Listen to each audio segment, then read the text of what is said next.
So I recently watched Monster High Electrified, which is the only Monster High special currently on North American Netflix that I saw. And while it is a doll marketing movie, as most doll line movies are, I really appreciate it when something like that still takes the effort to be entertaining and visually pleasing and have a positive message for children.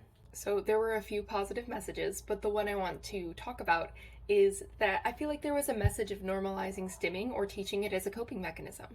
By stimming, I mean self-stimulating behaviors, so different, often repetitive movements or sounds that help people deal with overstimulation.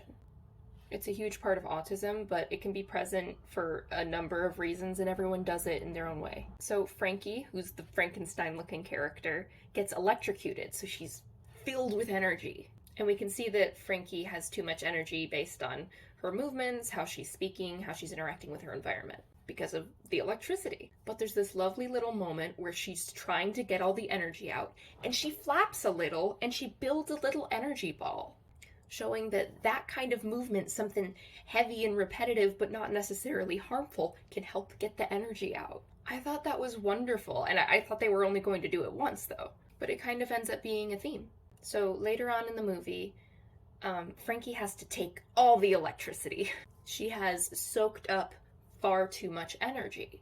And the way that we see her display that she's soaked up far too much energy is that she is unmoving, unresponsive. She's very still and nonverbal. And so her friends remember that doing this helped her get a little energy out, so they try to encourage her to do so. But because she's non-responsive, she can't really do it herself, so they offer her a zap of stimulation to help.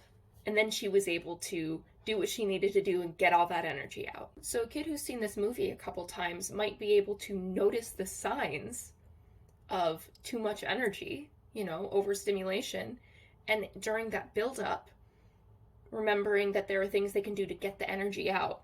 I remember when I was in kindergarten, we were taught to shake the sillies out, that sort of thing. These tools can be really helpful for kids. But I also thought it was cool that they showed that even though a little bit of extra energy can kind of have you all pumped up, way too much overloads your system. And someone whose system is overloaded may not be able to respond or remember what to do. And that's when it's okay to ask for help or figure out what can help. And then the visual of the ball of energy, I think, is so helpful in so many ways. It seemed to me like this message was intentional, but either way, it was helpful and sweet.